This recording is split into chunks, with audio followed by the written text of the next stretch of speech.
A good friend has recently shared that she's feeling tired, like really tired. Not I did not get enough sleep tired, but something deeper than that. She said she feels, and I'm quoting, as if I have lost my motivation.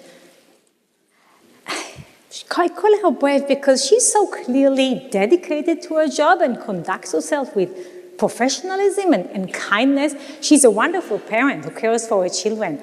And she's very responsible when it gets to her finance and health. She is not alone in feeling unmotivated. Millennial and Gen Z employees tell me that they feel uninspired at work. Some admit that they just don't care. Half of American employees are currently looking for a different job. Think about that. Older employees tell me that they can't wait to retire. And when I ask about life at home, people say that they struggle with their finance and health. Do you? The national data suggests that chronic diseases such as diabetes and heart disease are on the rise. The median American family has only a bit over $5,000 in savings, barely enough to pay next month's rent. Did America lose its motivation? Well, the answer is no. Turn out you cannot lose your motivation because you never owned it in the first place. Motivation, and that shouldn't surprise you, isn't your car key or wallet. So what is it? Well, motivation is not about being strong, it's about being wise. Let me explain. You may think of motivation as a muscle, thinking some people have strong motivation muscles, others are weak, but this is not a good metaphor. Motivation is knowledge. You learn how to be motivated.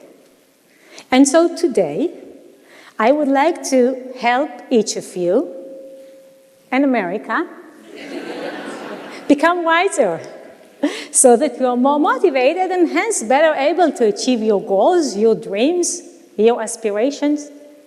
And given what the world has been throwing at you, that might be a good time to refresh your knowledge. To be motivated, you either change the situation or the way you think about the situation. This is the science in one sentence. You change the circumstances or the way you think about the circumstances. So, if you want to be more physically active, there is no point in yelling at yourself, Ayelet, you should walk more. Instead, I got a puppy. She loves long walks. Your journey starts with setting a goal. My friend wanted to be motivated at work, so she identified a project she wanted to complete. That was a goal, and it's a good motivation strategy. Goals pull you. The problem, my friend identified a project she wished she had already completed, not something she was looking forward to doing. Have you ever set a goal you wish you had already completed but had less interest in actually completing? Most goals are abandoned because we want to be the person who has done it, not the person who is currently doing it. When we are excited about doing the work, we are intrinsically motivated. We care about the way almost as much as we are looking forward to the destination. In our research, we found that most goals are abandoned not because they are not important. Okay? People actually are not more likely to adhere to their important compared to unimportant goals. Most goals are abandoned because people don't enjoy pursuing them. Your enjoyment is what predicts whether you will stick with the goal. So, what makes goals exciting? Exciting goals are never a chore or a mean. Ever wondered why Chicago diners would circle the block for 30 minutes looking for free parking, but will not think twice before spending the money they have just saved on parking on ordering another cocktail?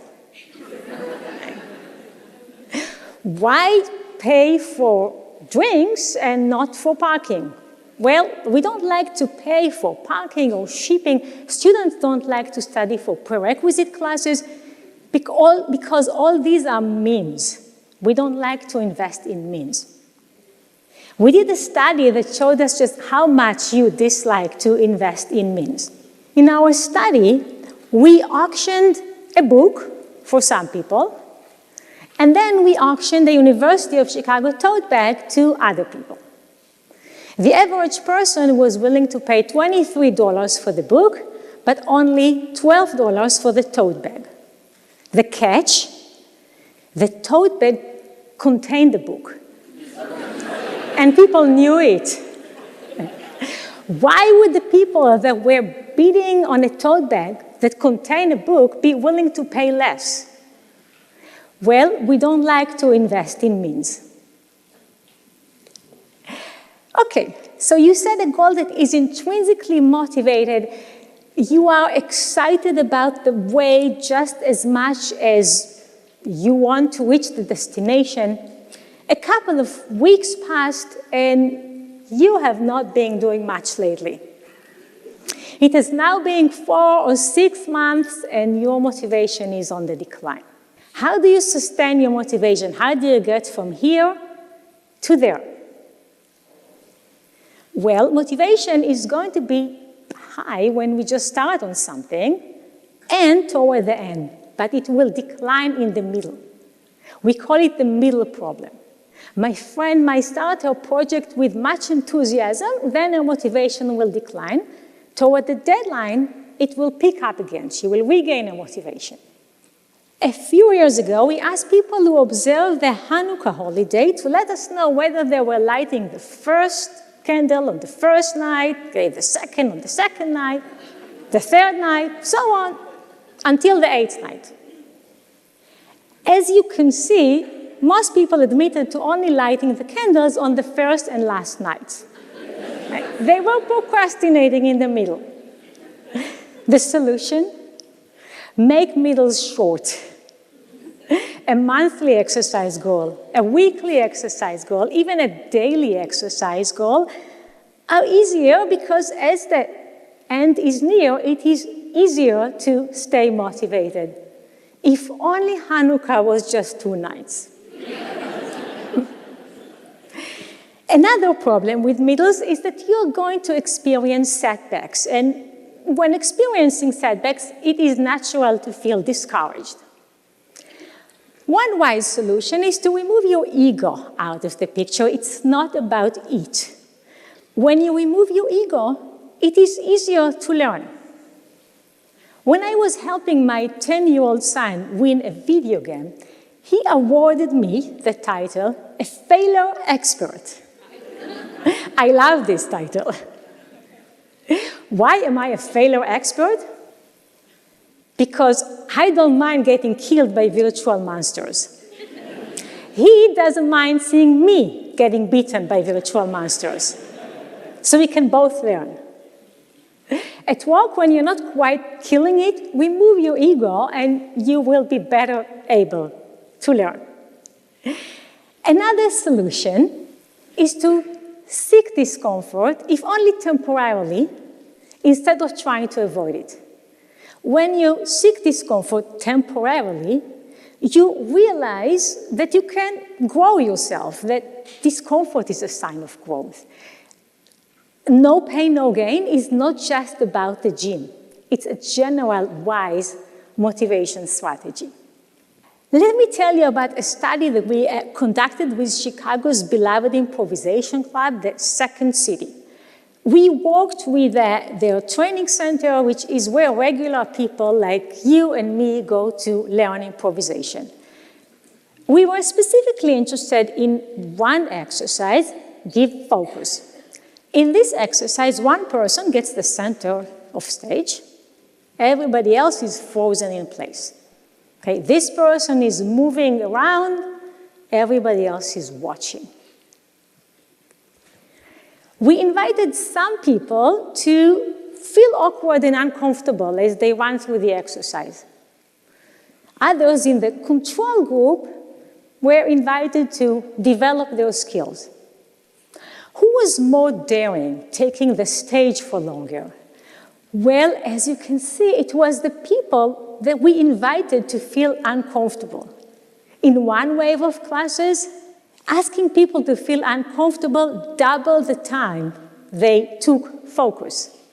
Those people were also more daring. For example, they were dancing a little instead of just walking around.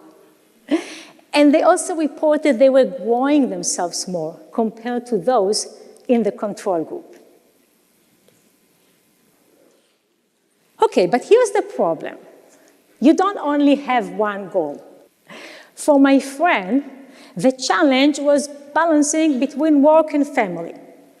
Now, if you have not experienced the work-family conflict, you either don't have a job or that you forgot that you also have a family.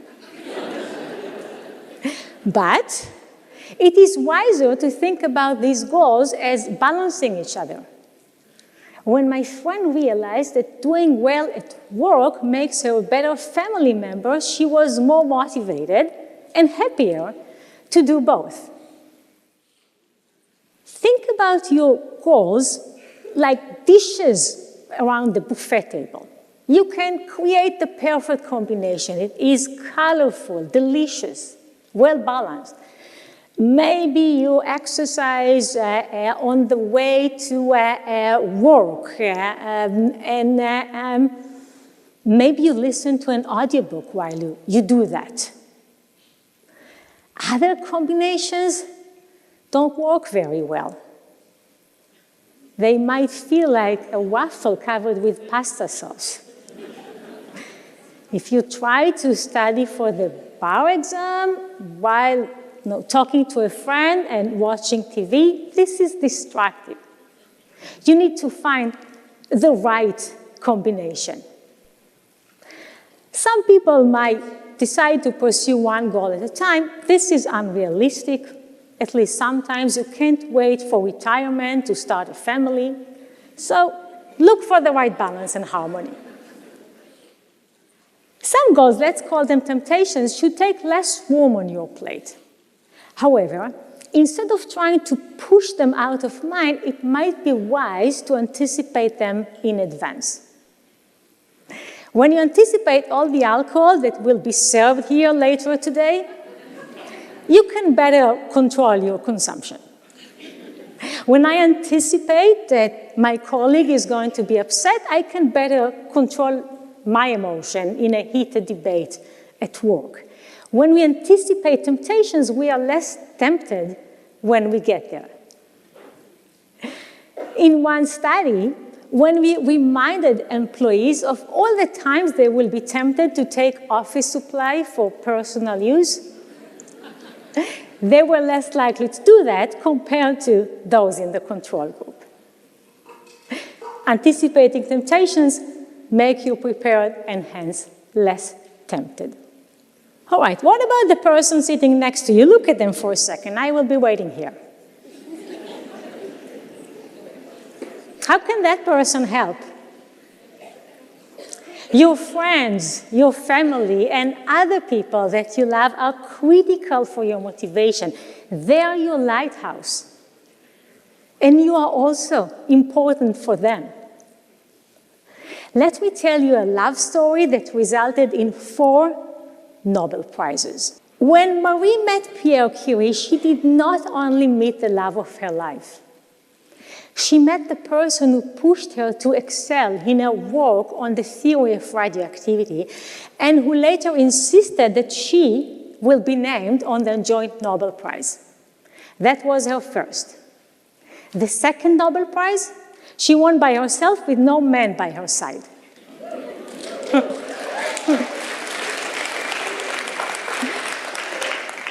The couple had 2 daughters, and they wanted them to excel. Their oldest, Irene, won a Nobel Prize with her husband, as was the tradition in the Curie family. Their youngest, even by far the most artistic person in the Curie family, married someone who won the Nobel Prize and excelled in many other ways.